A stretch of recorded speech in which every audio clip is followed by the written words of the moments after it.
할렐루야. 하나님의 은혜가 여러분에 가득하기를 축원합니다. 코로나19가 지속됨에 따라서 저희가 오셔서 월계문화복지센터 어떻게 잘 진행되고 있느냐 걱정하시는 분들이 좀 계셨습니다. 작년에는 많이 심했던 상태가 지속돼서 휴관 조치도 하고 또 사업도 축소되고 그런 일들이 있어서 많이 힘들었습니다. 그런데 올해부터는 조금 축소되고 조금 변형은 됐지만 사업의 대부분이 그대로 운영되고 있습니다. 저희 센터에 오시는 어르신들이 대부분 다 백신 접종 2차까지 완료하셨고요.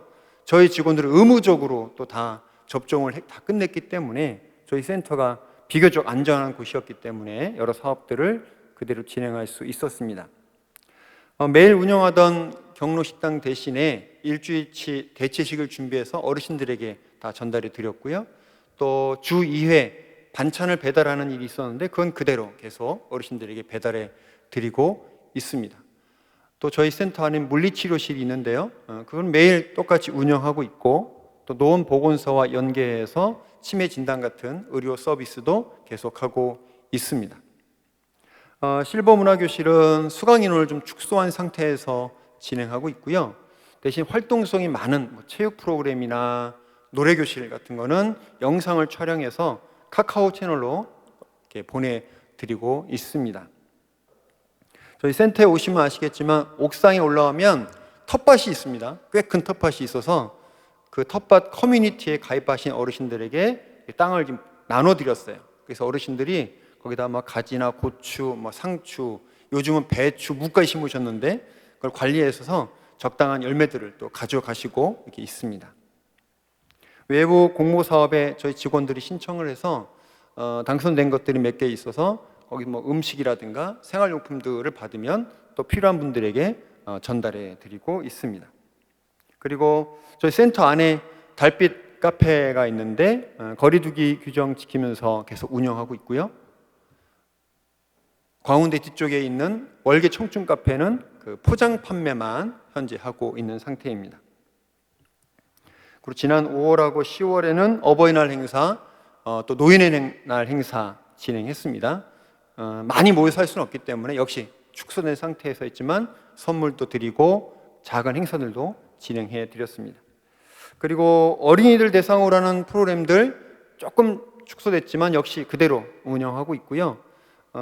도서관도 열람대출 계속하고 있고 또 독서 교육 프로그램도 대면 비대면으로 진행을 하고 있습니다.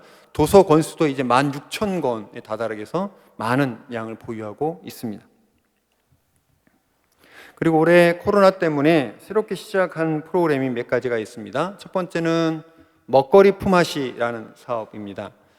제가 어느 날 뉴스를 보고 있는데 코로나가 장기화되면서 직장이 끊어지고 수입이 없어서 끼니를 굶는 분들이 있다 하는 소식을 들었어요. 한 21세기에 끼니를 굶는 사람이 있다는 게 너무 마음이 아팠어요. 그래서 어떻게 할까?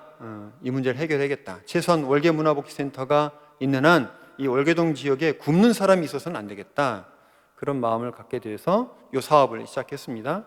여러분도 아시겠지만 저희 센터 앞에 그 투명으로 된 냉장고를 설치하고 그 안에 즉석 밥, 죽, 라면, 통조림 이런 것들을 넣어두었어요. 많은 분들이 후원해 주셨는데 그렇게 해서 필요한 분들이 자유롭게 문 열고 가져가셔서 식사를 하실 수 있도록 그렇게 진행을 해왔습니다. 두 번째는 선선한 여름나기 사업입니다. 저희가 이제 반찬이나 물품들을 전해드리러 댁에 가보면 도움받는 분들이 다 어려운 분들이잖아요. 그래서 지하 단칸방이나 창문 없는 고시원, 조그만 고시원에 사시는 분들이 꽤 계세요. 근데 너무 더운데 선풍기가 없거나 또는 20년, 30년 된 그 금성 써 있는 선풍기 있잖아요. 그런 거 쓰신 분들이 계세요. 덜덜덜 하는 거 잘 안 되는 거. 그리고 이 요나 바닥이 너무 더운 거예요. 힘들다고 말씀을 하시고 그 다음에 요나 이불을 보면 이게 도대체 언제적 이불인지 색이 다 바래갖고 냄새도 나고 그런 이불들을 쓰고 계신 걸 봤어요. 그래서 이걸 좀 도와드리겠다 싶어서 역시 또 여러 사업을 벌였는데, 그래서 이제 후원을 많이 모아서 선풍기 8대를 지원해 드렸고, 이 바닥이 시원한 요 대신 쓸 수 있는 쿨매트 15개를 또 지원해 드리고, 습기가 많이 사는 그 지하 단칸방에 사시는 분들에는 제습기를 좀 드렸고요. 냉장고가 없어서 제가 반찬을 드려도 하루 이상 보관을 못하는 분이 계셔서 하루에 다 드신대요. 그거를. 그게 안타까워서 그거 대체할 수 있도록 작은 소형 냉장고를 선물해 드렸습니다. 그리고 이불 너무 오래돼서 저희가 38채를 새 이불을 구입해서 전달해 드렸습니다. 세 번째는 몸 튼튼 마음 튼튼 희망 백신 사업이었습니다. 저희가 이제 또 가 보면 몸이 불편해서 하루 종일 집에 계신 분이 계세요. 밖에 돌아다니지 못하시고, 또는 뭐 코로나 때문에 못 가고 그러셔서 안에 있는 게 답답하고 또 외롭고 힘들다 하는 분들이 계셨어요. 어떻게 할까 고민하다가 저희 사회복지사 직원 2분이 매주 찾아갑니다. 찾아가서 좀 오랜 시간을 갖게 돼요. 많이 그냥 앉아있으면 또 심심하니까 제가 그림책을 준비해서 같이 그림도, 어르신들하고 그림도 그리고요, 음식 준비해가서 같이 음식도 만들어서 나눠 먹고요. 그 다음에 요즘은 그 콩나물 키트가 있어요. 콩나물 키우는 키트. 그래서 그거를 갖다 드렸어요. 그래서 콩도 갖다 드리고, 그래서 어르신들이 집에서 콩나물도 키우면서 반찬도 해주시고 또 작은 재미를 느끼실 수 있도록 그렇게 해드리고 있습니다. 음식도 드리고 이야기도 나누고 뭐 필요한 물품도 드리면서 어르신들이 많이 행복해하는 것들을 저희가 기억하고 있습니다. 현재 월계문화복지센터는 가난하고 외롭고 힘든 이웃들에게 사회복지 사업을 통해서 하나님의 사랑을 전해드리고 있습니다. 이 지역의 많은 분들이 저희 센터를 통해서 많은 도움들을 받고 계십니다. 이 일은 장석교회와 여러 교우들이 협력해 주셔서 가능한 일입니다. 현재 월계동에 국한되어 있는 이 사업이 이젠 장석교회와 이 센터가 이 노원구 전체에 이런 하나님의 사랑을 전하는 일을 해나갔으면 좋겠다 하는 마음이 있습니다. 앞으로도 저희 센터가 어려운 이웃들에게 하나님 사랑을 계속 전할 수 있도록, 잘 감당할 수 있도록 여러분들 기도해 주시길 간절히 부탁드립니다. 말씀으로 들어가 보겠습니다. 살아가다 보면 또 불안이나 두려움을 느낄 때가 종종 있습니다. 새로운 일을 시작할 때 또 어려운 상황에 처하게 되면 마음속에 이제 불안이 오죠. 이거 잘할 수 있을까? 내가 하는 게 옳은 일일까? 그런 마음이 들게 되는 거죠. 또 요즘같이 코로나가 장기화돼서 정말 경제적으로 많은 어려움을 겪게 되면 마음속에 하나님에 대한 원망도 생기기도 합니다. 여러분과 제가 예수님 영접하고 하나님의 자녀가 되었지만 이 세상이 주는, 일상이 주는 무게, 이걸 견뎌내는 것이 쉽지 않습니다. 그러다 보면 불안하게도 되고 의심도 생기고 하나님에 대한 원망까지 들기도 합니다. 오늘 성경에는 불안, 원망, 또 두려움 이런 걸 많이 갖고 있는 한 사람이 등장하고 있습니다. 그 사람의 이름은 기드온입니다. 오늘은 기드온을 통해서 주시는 하나님의 은혜를 나눠보고자 합니다. 같이 말씀을 좀 보겠습니다. 사사기 6장 11절 12절 말씀 같이 한번 읽어보겠습니다. 시작. 여호와의 사자가 아비에셀 사람 요아스에게 속한 오브라에 이르러 상수리 나무 아래에 앉으니라. 마침 요아스의 아들 기드온이 미디안 사람에게 알리지 아니하려 하여 밀을 포도주 틀에서 타작하더니 여호와의 사자가 기드온에 나타나 이르되 큰 용사여 여호와께서 너와 함께 계시도다 하매. 여러분, 이 본문 읽으면서 어딘가 좀 이상한 구절이 보이지 않습니까? 지금 기드온이 밀을 타작하는데 어디서 하고 있죠? 포도주 틀에서 하고 있습니다. 포도주 틀. 밀은 마당에서 넓게 이렇게 펼쳐놓고 해야 되는데 포도주 틀에서 몰래 하고 있는 거예요. 왜 그럴까? 당시 이스라엘 백성들은요, 미디안족의 지배를 받고 있었어요. 그 미디안족들은 수시로 이스라엘 백성들을 공격해서 그들의 재산을 빼앗아갔거든요. 그러니까 기드온도 밀 타작하다가 미디안 사람들 걸리면 다 뺏기잖아요. 그게 두려워서 몰래 그 포도주 틀에서 타작을 하고 있는 겁니다. 여러분, 그 밀을 포도주 틀에서 숨죽여가며 타작하고 있는 기드온의 마음은 어떠했을까요? 이거 하다가 혹시 들키는 거 아니야? 아니, 하나님은 뭐 하시는 거지? 우리 민족이 이렇게 고생하고 있는데 가만 왜 미디안 지파를 가만 놔두고 있는 거야? 그런 마음 들지 않았을까요? 그때 여호와의 사자가 나타나 기드온을 부릅니다. 큰 용사여, 여호와께서 너와 함께 계시도다. 여호와의 사자가 눈앞에 나타났습니다. 여호와 사자가 나타나는 것은 평생에 한 번 있을까 말까한 그런 기적이지 않습니까? 여러분 앞에 여호와의 사자가 나타났다면 어떠시겠어요? 너무 놀래고 또 너무 기뻐했을 것입니다. 그런데 이 기드온의 반응이 재미납니다. 기드온의 반응을 다시 한번 보겠습니다. 13절 말씀. 13절 같이 한번 보겠습니다. 시작. 기드온이 그에게 대답하되 오 나의 주여, 여호와께서 우리와 함께 계시면 어찌하여 이 모든 일이 우리에게 일어났나이까? 또 우리 조상들이 일찍이 우리에게 이르기를 여호와께서 우리를 애굽에서 올라오게 하신 것이 아니냐 한 그 모든 이적이 어디 있나이까? 이제 여호와께서 우리를 버리사 미디안의 손에 우리를 넘겨주셨나이다 하니. 긴 문장이지만 짧게 정리하면 하나님에 대한 원망이죠. 그렇죠? 애굽에서 이스라엘을 구원한 그 능력이 많은 여호와께서 지금 우리 민족을 미디안 넘기셔서 이렇게 고통을 주고 있는데 하나님 뭐하고 계십니까? 이 말하고 있는 거예요. 하나님께 막 원망을 토로하고 있는 거예요. 아마도 기드온은 밀을 포도주 틀에서 숨죽이며 타작하며 자기 신세를 보면서 무척 화가 났던 것 같아요. 그래서 여호와의 사자가 말을 합니다. 14절 보겠습니다. 14절 16절 한 절씩 교독하고 마지막 절 같이 읽겠습니다. 제가 먼저 읽겠습니다. 여호와께서 그를 향하여 이르시되 너는 가서 이 너의 힘으로 이스라엘을 미디안의 손에서 구원하라. 내가 너를 보낼 것이 아니냐 하시니라.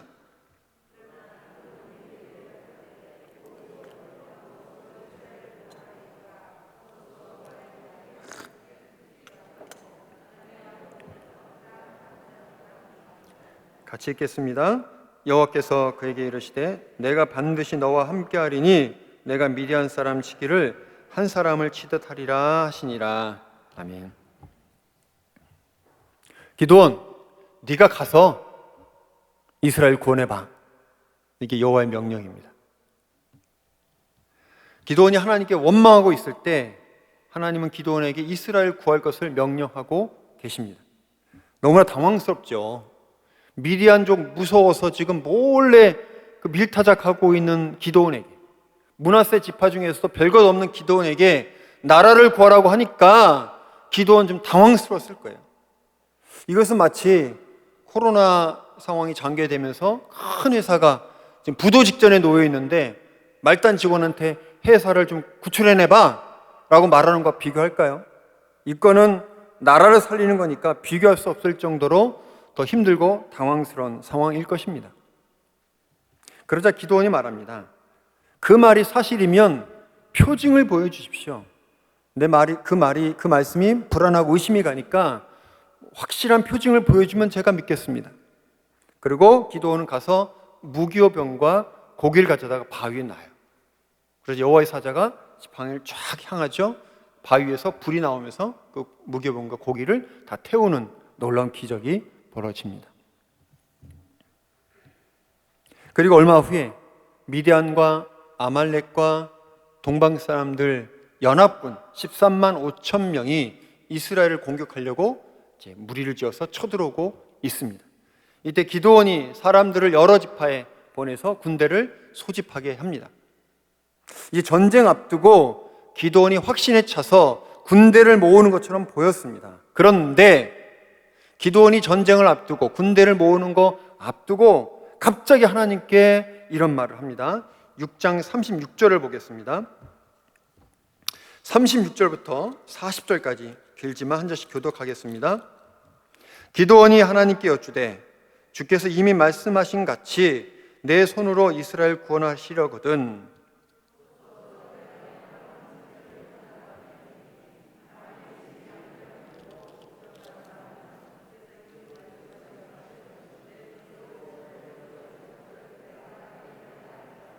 그대로 된지라. 이튿날 기드온이 일찍 일어나서 양털을 가져다가 그 양털에서 이슬을 짜니 물이 그릇에 가득하더라.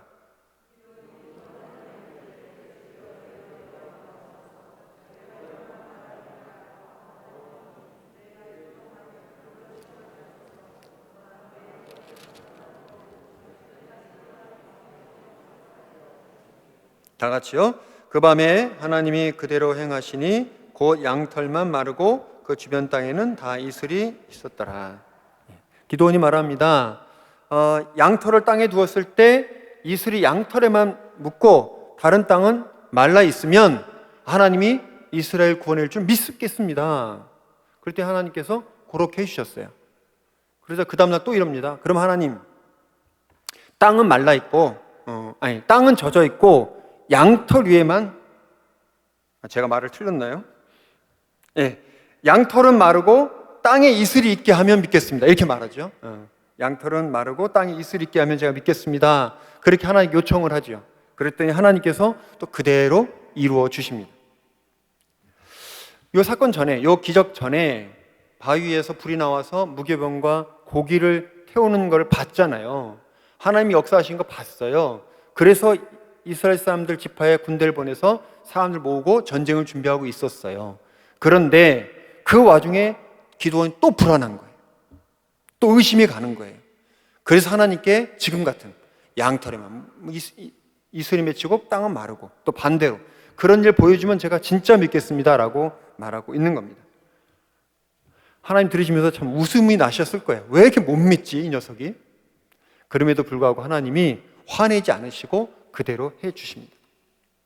여러분, 기드온 볼 때 우리하고 비슷하지 않습니까? 새로운 일을 할 때, 어려운 상황에 놓여 있을 때 불안해하고 두려워하는 우리와 비슷합니다. 우리와 기드온이 별반 차이가 없습니다.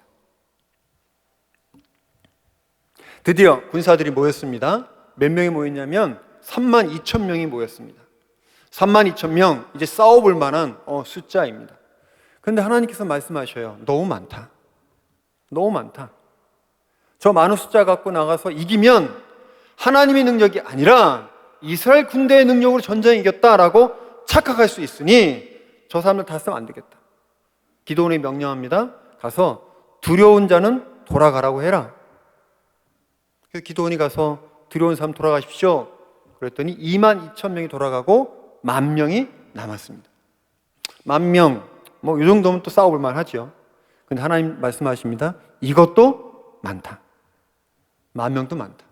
이제 저들을 시냇가로 데려가서 물을 응켜서 이렇게 마시는 사람, 요 사람들만 남겨둬라 그러시죠.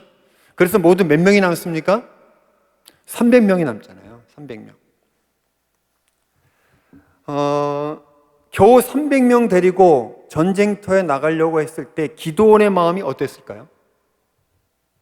기가 찼을 겁니다.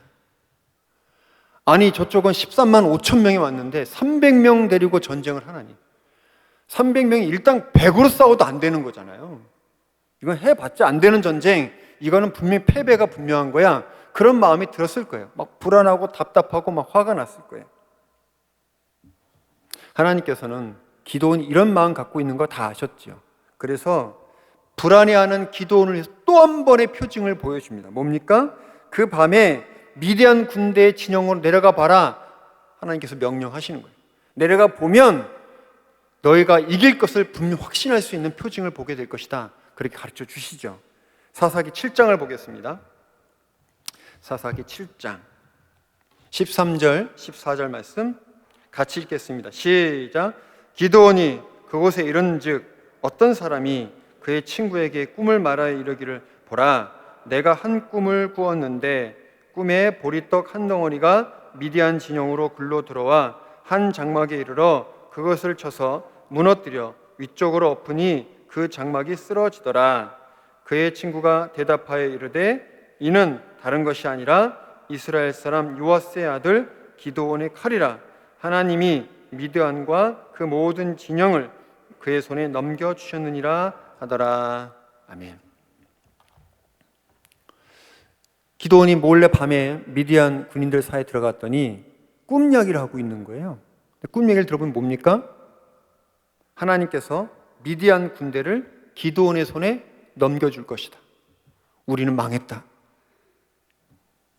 하나님은 불안해하는 기드온에게 적군의 꿈 이야기를 들려주셔서 승리의 확신을 주십니다. 하나님 참 친절하시죠. 그러시죠? 불안해하고 의심 많고 원망 많은 기드온을 내치지 않으시고 계속 표징을 보여주시면서 안심시켜 주시고 용기를 불어넣어 주십니다. 이제 적군의 꿈 이야기 듣고 확신에 찬 기드온이 군사를 모아서 전쟁하러 나갑니다. 그런데 이 전술이 좀 일반적인 전술과 다르죠. 뭐 다른 걸 보면 뭐 어디 매복을 하고 뭐 화살을 쏘고 뭐 이런 얘기 할 터 있는데 기드온이 어떤가 합니까? 기드온이 나팔을 불면 군인들이 횃불 들고 항아리 깨고 소리를 지르면 된다. 그 다음 어떻게 되었습니까? 7장 22절 제가 읽겠습니다. 300명이 나팔을 불 때 여호와께서 그 온 지정에서 친구끼리 칼로 치게 하심으로 적군이 도망하여 스레라의 벳세다에 이르고 또 답밭에 가까운 아벨 모홀라의 경계에 이르렀으며. 미디안 연합군이 어떻게 됐다고요? 서로 칼로 치고 죽이고 그리고 막 도망갔다라는 거예요. 이스라엘 군대가 죽인 소수도 있었겠죠. 근데 그건 정말 소수고 대부분의 군대는 자기네끼리 일어나서 칼로 치고 죽이고 도망가서 그 전쟁이 끝나고 말았다는 것입니다. 이 역사로 미디안 연합군 10여만 명을 무찌르는 승리를 거뒀습니다. 여러분, 이 전투를 누가 승리로 이끄셨습니까? 하나님입니다. 겉으로 횃불 들고 뭐 항아리 깬 것은 기드온과 300용사지만 그 적군을 물리친 것은 하나님인 줄 믿습니다. 할렐루야. 이 전투는 마치 이스라엘 백성들이 가나안에서 탈출해서 가나안에 들어가서 여리고성 전투했던 것과 비슷하지 않습니까? 그때도 신기한 전술을 쓰지 않습니까? 하루에 한 번씩 여리고성 한 바퀴 이렇게 도는 거. 그리고 마지막 날 7일째 되면 7바퀴를 돌고 큰 소리 외치면 성이 무너지지 않습니까? 전적으로 하나님께서 함께 하셔서 승리를 이끄신다는 확증을 보여주시는 놀라운 사건이었죠. 지금 기드온의 전투나 여리고성 전투가 일맥상통하고 있습니다. 여러분, 기드온은 어떤 사람입니까? 우리와 많이 다른 사람입니까? 그렇지 않습니다. 그는 대단한 용기, 뛰어난 지혜, 굳은 신념 이런 것과는 좀 관계가 먼 사람이에요. 의심 많고 걱정 많고 원망이 많은 사람입니다. 그러나 한 가지 위대한 것이 있습니다. 마음속에 걱정, 불안, 원망이 많았지만 하나님 말씀에 끝까지 순종하고 따랐다는 것입니다. 할렐루야. 그래서 그가 큰 용사가 될 수 있었던 것입니다. 여러분, 우리도 큰 용사가 될 수 있습니다. 우리도 기드온처럼 능력이 없고 가진 것 없고 불안 많고 원망이 많지만 하나님 명령에 순종하여 실천하면 큰 용사가 될 줄 믿습니다. 중요한 것은 무엇입니까? 믿음 갖고 포기하지 않는 것입니다. 끝까지 순종하는 것입니다. 그 다음은 하나님께서 책임져 주실 줄 믿습니다. 장세기 모든 교우들이 이 어려운 시기에 포기하지 않고 끝까지 순종해서 큰 용사 되기를 간절히 축원합니다. 우리나라가 일제 식민지로 있을 때 나라의 독립을 위해서 열심히 싸웠던 분들이 많이 계셨죠. 홍범도 장군, 또 김자진 장군으로 대표되는 수많은 독립군들이 목숨을 걸고 우리 독립을 위해서 싸우셨습니다. 하지만 객관적으로 볼 때 군대의 수, 무기의 성능, 또 무기의 양을 비교해 보면 독립군이 일본군을 이기는 것은 불가능해 보였습니다. 당시 일본군의 그 무기와 그 성량, 양이 어마어마했습니다. 정말 일본군이 미군도 공격하고 중국 공격하고 동남아시아 공격하고 그만큼의 능력을 갖춘 군대였기 때문에 소수의 독립군들이 일본을 무너뜨린다? 이거는 참 어려운 상황이었습니다. 그래서 조선의 많은 사람들이 처음엔 독립운동을 하다가 일본군을 어떻게 해볼 수 없다는 마음 때문에 결국 변절하는 많은 사람들이 나왔던 것입니다. 그럼에도 불구하고 우리 민족은요, 포기하지 않고 곳곳에서 독립운동을 벌였습니다. 그 많은 독립운동가들 중에 상당수가 기독교인들이었습니다. 일제의 억압과 수탈은 하나님 뜻에 어긋난 것이고, 그래서 하나님의 공의를 세우기 위해서, 하나님의 정의를 세우기 위해서 많은 기독 청년들이 독립운동에 투신을 했습니다. 큰 용사 기드온처럼 포기하지 않고 끝까지 노력했습니다. 조선의 청년들이 독립을 위해 싸우고 있다는 소식을 중국, 미국, 소련 연합국이 그 소식을 듣게 됩니다. 1945년 미군이 일본 본토를 공격하고 소련군이 만주와 연해주에서 일본을 공격해서 결국 일본이 패망하였고 우리나라는 독립을 얻게 되었습니다. 우리 독립군이 직접 일본군의 항복을 받아낸 것은 아니지만 하나님께서 연합군을 통해 역사하셔서 우리의 독립을 허락해 주셨습니다. 상황이 불리하고 우리의 능력이 부족해도 포기하지 않고 끝까지 노력했을 때 하나님은 하나님의 방법대로 역사하셔서 우리에게 독립을 주셨습니다. 여러분, 우리를 사랑하는 하나님 믿고 끝까지 포기하지 않고 노력하는 것이 중요합니다. 말씀을 마치려고 합니다. 기드온은 우리와 비교했을 때 별반 차이 없는 사람입니다. 그래서 걱정도 많고 의심도 많고 원망도 많은 사람이었습니다. 하지만 기드온의 위대함은 걱정과 원망 가운데서 포기하지 않고 하나님 말씀에 끝까지 순종했다는 것입니다. 여러분, 코로나19가 언제 끝날지 몰라 답답하고 화가 납니다. 성도님들 개개인별로 또 개인적인 또 문제가 있을지 모르겠습니다. 하지만 여러분, 포기하지 말고 끝까지 가야 합니다. 마치 기드온 300용사들처럼 우리의 독립군들처럼 말입니다. 하나님께서 이루어 주실 것입니다. 놀랍게 역사해 줄 줄 믿습니다. 장성의 모든 교우들이 끝까지 노력해서 하나님 놀라운 역사를 체험하는 큰 용사 되시기를 주의 이름으로 축원합니다. 이 시간 같이 기도하겠습니다.